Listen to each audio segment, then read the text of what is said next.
Coba bayangkan Anda baru saja menginstal sistem keamanan yang paling canggih di rumah Anda. Yang harganya selangit itu ya? Betul. Tujuannya kan pasti untuk melindungi Anda dari pencuri atau bahaya dari luar.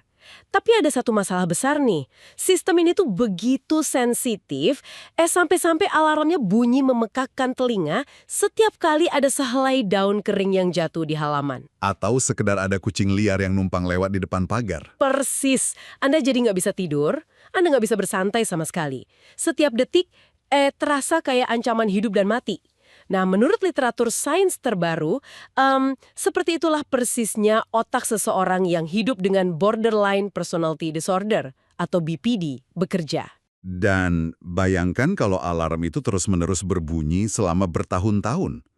Itu nggak cuma bikin Anda lelah secara mental, tapi secara harfiah mengubah bentuk fisik dari kabel-kabel di dalam sistem keamanan itu sendiri. Sistemnya kayak terbakar dari dalam. Wow, terbakar dari dalam. Dan yang paling tragis dari semua ini adalah sistem keamanan yang rusak ini seringkali tanpa disadari justru diinstal oleh orang tua atau lingkungan terdekat mereka sendiri di masa kecil. Ya, itu realitas yang cukup menyayat hati. Makanya, penelusuran mendalam kita hari ini tuh sangat krusial, khususnya untuk Anda para pendengar yang selalu haus akan wawasan baru. Kita punya misi hari ini. Misi yang cukup berat tapi penting. Betul. Misinya adalah membedah bagaimana pengalaman masa kecil itu nggak sekedar membekas sebagai kenangan buruk, tapi benar-benar meretas dan menulis ulang cara otak memproses emosi yang berujung pada diagnosis BPD ini. Dan yang paling penting, kita nggak cuma sekedar berasumsi atau meraba-raba di sini. Kita punya sebuah peta jalan sains yang sangat luar biasa. Nah, peta jalannya ini dari mana? Peta jalan kita hari ini adalah sebuah Systematic Literature Review atau tinjauan literatur sistematis. Ini karya dari Yusdi Lastutianto. Oke. Dan yang bikin ulasan ini sangat spesial adalah ketatnya filter yang mereka gunakan. Maksud saya, kita nggak sedang ngebahas opini psikologi pop yang sering lewat di media sosial ya. Jelas bukan. Penulis ini benar-benar menelusuri ratusan penelitian dari database jurnal internasional Scopus. Rentang waktunya juga panjang, 1 dekade terakhir, dari 2016 sampai 2026. Oke, mari kita bedah ini. Kalau kita bicara soal narik data dari ratusan jurnal, biasanya kan ada risiko bias ya, atau mungkin ada data yang kualitasnya rendah ikutan masuk gitu. Gimana kita bisa yakin temuan ini benar-benar solid? Nah, disinilah letak kejeniusannya dari metodologi mereka. Dari 196 artikel awal yang ketemu, mereka nggak langsung menelan mentah-mentah semuanya. Mereka pakai pedoman Prisma. Buat Anda yang mungkin belum familiar, Prisma ini ibarat standar emas lah. Semacam saringan berlapis di laboratorium berteknologi tinggi. Untuk membuang data yang sampah gitu ya? Persis. Membuang semua studi yang metodologinya lemah atau bias. Terus, pengolahan datanya ini dilakukan secara presisi melalui platform analisis watasueke.web.id. watasueke.web.id, oke. Terus hasilnya gimana? Hasil akhirnya cuma tersisa 44 studi yang dianalisis. Dan 44 studi ini murni dari jurnal-jurnal top tier di dunia sains yang ada di level kuartil Q1 sampai Q4. Wow. Jadi ini benar-benar esensi paling mutakhir dan teruji dari ilmu pengetahuan soal trauma dan BPD. Berarti kita benar-benar berdiri di atas fondasi sains yang sangat kokoh ya hari ini. Kalau gitu, mari kita mulai dari skala masalahnya dulu deh. Boleh? Sebelum kita ngebahas gimana trauma itu meretas otak, seberapa besar sih korelasi antara apa yang terjadi di masa kecil seseorang dengan diagnosis BPD di masa dewasa? Apakah ini kasus yang langka atau justru ini normanya? Kalau kita lihat sintesis data dari literatur ini, khususnya temuan dari Sun dan rekan-rekan di tahun 2025, angka prevalensinya itu sangat mengejutkan. Berapa persen tuh? Antara 30-90% individu yang didiagnosis BPD melaporkan adanya riwayat trauma di masa kanak-kanak. Sampai 90%? Iya, dan lebih dari itu, ada meta-analisis skala besar dari Minas di tahun yang sama, mereka nemuin korelasi moderat yang sangat signifikan. Secara spesifik, itu di angka R sama dengan 0,44. Bentar, untuk memberi konteks buat Anda yang lagi dengerin, di dunia ilmu sosial dan psikologi yang kompleks ini, angka R sama dengan 0,44 itu bukan sekedar angka kebetulan. Benar sekali. Itu tuh ibarat tarikan gravitasi yang masif banget. Artinya, trauma masa kecil itu bukan sekedar faktor resiko sampingan, tapi dia adalah arsitek utama yang ngebangun rumah bernama BPD ini. Dan hal yang sangat menakjubkan di sini adalah ketika kita mulai ngebedah jenis trauma apa yang sebenarnya jadi arsitek paling merusak itu. Iya, karena kalau orang awam dengar kata trauma, bayangan yang muncul kan biasanya kekerasan fisik yang brutal. Betul, atau pelecehan seksual. Ya, dan jelas itu sangat merusak ya. Tapi apakah semua jenis trauma memukul otak anak dengan cara yang sama? Gimana kalau traumanya itu cuma berbentuk emosional? Kalau trauma fisik kan kayak gempa bumi, kerusakannya kelihatan. Kalau emosional gimana? Nah, temuan Wu di tahun 2022 dan Riemann di 2024 yang diangkat di ulasan ini benar-benar muterbalikan asumsi kita. Ternyata, pelecehan emosional dan pengabaian emosional, emotional abuse dan emotional neglect, itu adalah prediktor yang jauh lebih dominan. Lebih dominan dari trauma fisik. Oh ya, mengungguli trauma fisik dan seksual dalam memicu perkembangan BPD. Astaga. Ini benar-benar bikin saya mikir keras. Kalau trauma fisik itu tadi kayak gempa bumi, dampaknya instan, rumahnya runtuh, terus semua tetangga datang bantuin. Berarti pengabaian emosional ini kayak rayap ya? Analogi rayap itu sangat tepat sasaran. Karena rayap itu kan kerjanya dalam diam, di kegelapan. Bener, kita nggak ngelihat rayap itu kerja. Kayak ada anak yang bajunya bagus, sekolahnya elit, badannya nggak ada memar sama sekali. Secara fisik terlihat sempurna ya. Iya, tapi setiap kali dia nangis dan disuruh diam, setiap kali dia butuh pelukan tapi orang tuanya terlalu sibuk main HP atau bersikap dingin, itu tuh ibarat satu gigitan rayap pada fondasi psikologisnya. Betul, dan gigitan itu terjadi setiap hari. Dan mereka diam-diam ngerogotin struktur internal anak itu selama bertahun-tahun. Nggak ada guru yang tahu, nggak ada tetangga yang lapor polisi, sampai akhirnya di usia dewasa muda, boom, seluruh struktur kepribadiannya runtuh. Runtuh berantakan. Tapi pertanyaannya, gimana rayap emosional ini secara spesifik memakan fondasi otak? Gimana kejadian yang nggak kelihatan ini bisa bermanifestasi jadi gangguan kepribadian yang seintens itu?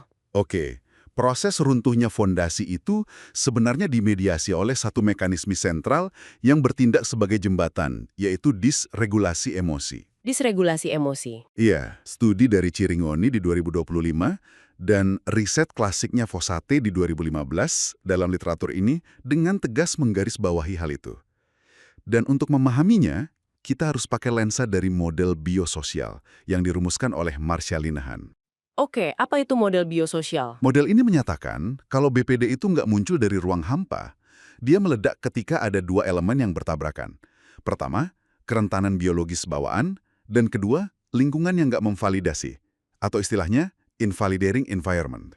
Nah, disinilah bagian yang sangat menarik. Biar pendengar makin kebayang, coba kita bikin analogi. Bayangkan Anda terlahir dengan pendengaran yang setajam kelelawar. Sangat sensitif ya? Sangat. Secara biologis, Anda dengar suara 10 kali lebih keras dari orang normal.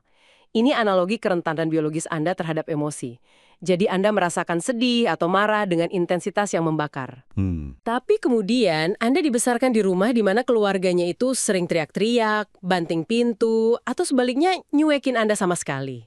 Itulah si invalidating environment tadi. Betul. Terus pas Anda tutup telinga sambil nangis karena suaranya terlalu menyakitkan, lingkungan Anda malah menghukum Anda. Mereka bilang, kamu tuh terlalu sensitif, jangan drama deh. Atau, nggak ada suara apa-apa, kamu ngarang. Dan penolakan terhadap realitas itulah yang menghancurkan kompas internal sang anak. Karena mereka terus-menerus dikasih tahu kalau apa yang mereka rasakan itu salah atau berlebihan. Jadi mereka mulai meragukan diri sendiri. Sangat. Dan akibatnya, mereka gagal mengembangkan apa yang kita sebut sebagai termostat emosional. Termostat, kayak pengatur suhu itu. Mereka menenangkan si anak, sampai anak itu belajar menenangkan dirinya sendiri. Oh, oke. Masuk akal. Tapi, pada anak yang diabaikan, termostat itu nggak pernah kepasang. Akibatnya, di masa dewasa, ketika mereka kena stresor kecil, misalnya pasangan agak lama balas chat, sistem mereka nggak punya pendingin. Emosi mereka langsung loncat dari 0 ke 100. Langsung meledak. Iya, karena cuma itu satu-satunya cara sistem saraf mereka belajar untuk bertahan hidup. dengan ngebunyiin alarm sekeras mungkin supaya ada yang peduli. Tapi tunggu, saya harus motong Anda di sini karena saya agak kesulitan menerima bagian ini. Kenapa tuh? Kalau kita cuma ngomongin termostat yang rusak, emosi dari 0 ke 100, itu kan kedengerannya cuma kayak masalah anger management ya, atau orang yang gampang nangis. Tapi BPD kan jauh lebih kompleks. Pasti. Sangat kompleks. Orang dengan BPD itu kan sering ngerasain paranoia yang intens. Mereka ngerasa semua orang bakal ninggalin mereka. Melihat dunia itu sangat hitam dan putih. Apakah teori termostat ini bisa menjelaskan semua manuver kognitif yang ekstrim itu? Bukankah itu berarti trauma nggak cuma ngerusak emosi, tapi juga meretas realitas mereka? Nah, itu dorongan kritis yang tajam banget. Anda benar-benar menyentuh inti dari apa yang membedakan BPD dari sekedar disregulasi emosi biasa. Berarti benar ya, meretas realitas? 100% benar. Ulasan literatur ini membuktikan insting Anda. Disregulasi emosi itu cuma satu jembatan. Ada jalur lain yang beroperasi di belakang layar. Literatur ini menyoroti dua peretas kognitif utama. Apa aja itu? Yang pertama itu dissociation atau disosiasi. Ini dibahas mendalam oleh Schroeder di tahun 2025. Disosiasi itu mekanisme otak untuk secara harfiah mencabut steker kesadaran dari realitas saat ini. Wow, mencabut steker. Jadi kayak komputer yang karena kepanasan, prosesornya overload, terus layarnya blue screen dan dia melakukan shutdown paksa gitu ya? Analogi yang brilian, ia otak melakukan restart paksa buat melindungi hardware-nya. Karena realitas saat itu terlalu menyakitkan. Astaga. Terus yang kedua apa? Peretas kognitif kedua ini yang menjelaskan paranoia yang Anda tanyain tadi. Ini membawa kita pada konsep epistemic mistrust atau ketidakpercayaan epistemik dari risetnya Lay di 2026. Epistemic mistrust. Maksudnya gimana tuh? Jadi gini, trauma interpersonal di masa kecil, saat orang yang harusnya ngelindungin Anda malah nyakitin, itu secara fundamental menghancurkan kemampuan otak untuk mempercayai informasi sosial apapun dari orang lain. Nggak bisa percaya siapa-siapa lagi? Betul. Dan temuan yang paling mencengangkan datang dari studi Knepen tahun 2025. Knepen nemuin ada semacam 3 serangkai psikologis. Apa aja 3 itu? Attachment insecurity, atau ketidakamanan kelekatan, deficit mentalizing, dan hilangnya epistemic trust tadi. Ketiga hal ini kalau digabung, ternyata mampu memediasi sampai 75% hubungan antara trauma masa kecil dan BPD. 75% itu gede banget. Sangat masif. Oke, jadi apa makna dari semua ini buat kehidupan sehari-hari? Mari kita bedah 3 serangkai ini, terutama soal mentalizing dan epistemic mistrust. Silakan. Mentalizing itu kan pada dasarnya kemampuan kita buat baca pikiran orang lain ya. Maksudnya sadar kalau orang lain itu punya niat atau alasan yang terpisah dari ketakutan kita sendiri. Betul, memahami motif orang lain. Kalau saya punya teman yang nggak balas WhatsApp seharian, mentalizing saya bakal bilang, oh dia mungkin lagi sibuk meeting. Tapi buat orang BPD yang deficit mentalizing dan punya epistemic mistrust tinggi, otak mereka tuh kayak menginstal software antivirus yang kelewat paranoid. Dan antivirus itu mengkarantina semua hal yang masuk. Tepat. Antivirus ini menganggap setiap senyuman dari teman kantor, setiap pujian, atau sekedar chat yang telat dibalas sebagai malware yang mematikan. Ancaman fatal ya jadinya.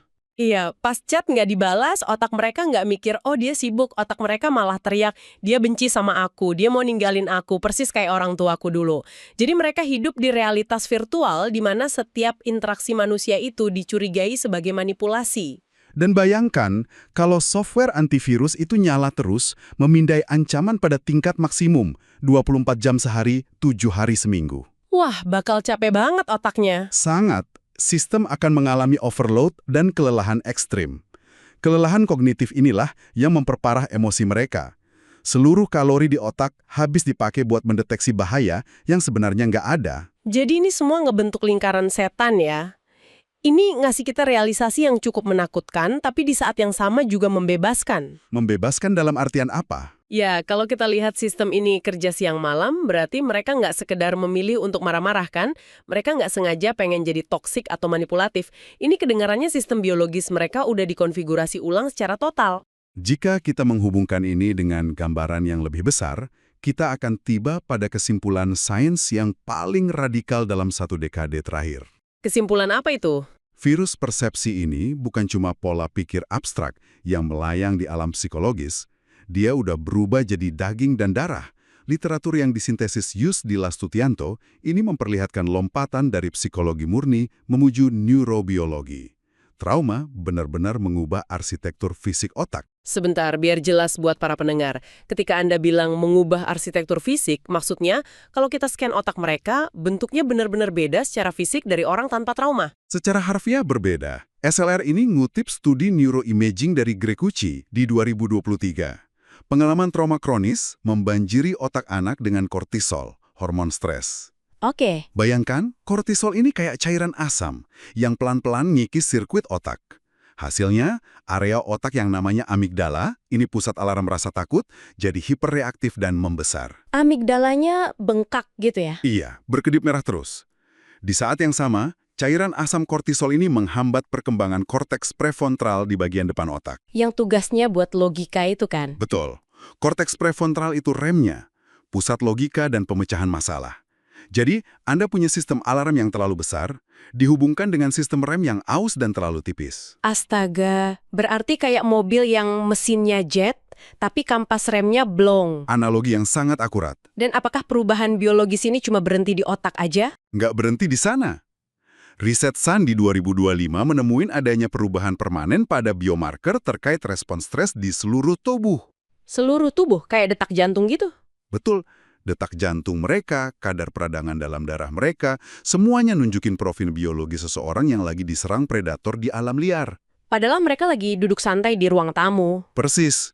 Ini bukti tak terbantahkan kalau trauma psikologis udah bermutasi jadi patologi biopsikososial. Biopsikososial, tubuh, pikiran, dan lingkungan yang saling meracuni ya? Betul sekali. Dan implikasinya buat dunia klinis itu masif banget. Christensen 2025 menemukan kalau efektivitas terapi standar emas seperti DBT, Dialectical Behavior Therapy, itu bisa sangat bervariasi. Tergantung apa tuh? Tergantung pada jenis trauma masa kecilnya.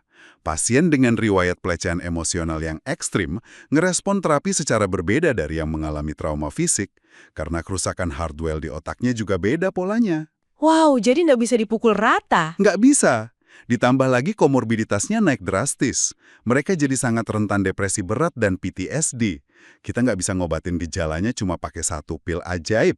Kita harus memprogram ulang hardware yang udah berubah bentuk tadi. Fakta-fakta neurobiologis ini harusnya benar-benar menghancurkan cara kita memandang siapapun yang bergumul dengan ketidakstabilan emosi yang ekstrim. Termasuk untuk Anda yang sedang mendengarkan. Setuju. Ini benar-benar harus menggeser narasi sosial kita. Selama ini kan orang dengan BPD sering banget dicap toksik, manipulatif, caper, atau gila. Stigmanya memang sangat tebal. Berlutut sejajar sama mereka dan nanya dengan empati, apa yang sebenarnya terjadi sama kamu di masa lalu? Betul. Seberapa parah rayap emosional itu menghancurkan fondasi rumahmu, sampai kamu harus ngebangun benteng pertahanan sekokoh dan semenyakitkan ini? Pergeseran dari menghakimi menjadi memahami, itulah hadiah terbesar dari neuroscience. Tahu kalau otak mereka beda secara fisik, karena itu satu-satunya cara mereka bertahan hidup, itu harusnya ngelunturin semua stigma tentang BPD. Iya, kita bukan lagi membenarkan perilaku kasar mereka, tapi memahami mekanikanya, supaya terapinya tepat. Namun, ini memunculkan satu pertanyaan penting. Ada sebuah celah yang ditinggalkan oleh literatur ini. Nah, saya tahu kita nggak bakal selesai tanpa bahas sisi kritisnya, celah apa yang disoroti sama Yusdillah Stutianto di SLR ini. Penulis ulasan ini sangat transparan soal keterbatasan data saat ini. Beliau menyoroti dua research gap yang mendesak. Pertama, mayoritas dari 44 studi top ini sifatnya masih cross-sectional. Maksudnya cuma ngambil foto snapshot di satu waktu ya? Iya, peneliti ngelihat orang dewasa dengan BPD lalu nanya masa lalunya. Kita masih kekurangan studi longitudinal yang benar-benar ngikutin anak dari umur 5 tahun, diamati terus sampai umur 25 tahun, buat mastiin sebab akibatnya. Terus celah yang kedua apa? Celah kedua ini sangat relevan buat kita. Sampel demografis dari jurnal-jurnal top tier ini sangat didominasi oleh negara-negara barat. Ah, iya. Masalah klasik di dunia psikologi global. Sindrom populasi weird ya, Western, educated, industrialized, rich, and democratic. Exact. Hampir semua data yang kita anggap sebagai kebenaran absolut tentang trauma dan BPD saat ini, itu difilter pakai lensa budaya barat yang sangat individualistis. kita pakai cetak biru budaya mereka buat mendefinisikan patologi universal. Padahal manusia kan nggak cuma hidup di satu jenis budaya ya. Sangat betul. Oke, mari kita tarik benang merah dari semua ini untuk Anda yang masih setia mendengarkan. Kalau kita sarikan penelusuran mendalam kita hari ini, trauma masa kecil, khususnya kengabaian emosional yang diam-diam kayak rayap itu, adalah arsitek utama yang merombak otak seseorang. Dan merombaknya secara fisik. Iya, trauma ini memaksa individu BPD melihat realitas lewat lensa disregulasi emosi. Dia memicu disosiasi buat lari dari sirkuit otak yang terbakar, dan dia juga menanamkan software ketidakpercayaan epistemik yang curiga sama setiap senyuman orang. Karena amigdalanya membesar dan prefrontalnya melemah. Betul, tertanam secara neurobiologis. Jadi, paham soal ini adalah kunci buat kita semua untuk mempraktekkan empati yang radikal, menghancurkan stigma, dan mendukung terapi yang benar-benar menyembuhkan akar trauma, bukan sekedar nutupin gejala. Rangkuman yang sangat komprehensif. Perjalanan nyembuhin BPD itu ibarat merenovasi arsitektur otak yang rusak karena rayap. Butuh validasi dan waktu yang sangat panjang. Nah, sebelum kita berpisah hari ini, kami pengen ninggalin Anda dengan satu pemikiran provokatif. Sesuatu buat direnungkan sendiri yang berangkat dari bias budaya barat tadi. Oh, ini menarik. Coba pikirkan, kalau trauma dan BPD selama ini dipetakan pakai lensa budaya barat yang memuja kemandirian individu, gimana ya manifestasi dari si rayap emosional ini beroperasi di masyarakat kolektif seperti di Asia, khususnya di Indonesia? Di mana keluarga dan harmoni itu di atas segalanya ya. Tangga itu bertindak sebagai pelapis anti rayap yang netralisir pengabaian orang tua inti. Atau justru sebaliknya. Persis. Bayangkan kalau pelecehan emosional itu datang dari figur yang oleh budaya diharuskan untuk kita hormati tanpa syarat. Apakah itu justru bikin epistemic mistress-nya 10 kali lipat lebih parah? Pasti sangat membingungkan buat si anak. Banget. Bayangkan betapa errornya antivirus di otak anak itu ketika lingkungan memaksa mereka untuk cium tangan orang yang setiap hari ngancurin harga diri mereka. Apakah budaya kolektif kita jadi perisai penyembuh? Atau malah jadi penjara tak kasat mata yang bikin emosinya meledak ke dalam? Itu pertanyaan yang bikin merinding sih. Silahkan pikirkan hal itu pas Anda berinteraksi dengan orang-orang di sekitar Anda hari ini. Terima kasih banyak sudah menemani kami nyelam ke lautan data psikologi di penelusuran mendalam kali ini. Teruslah bertanya, asah empati Anda lewat lensa sains, dan sampai jumpa di penelusuran berikutnya.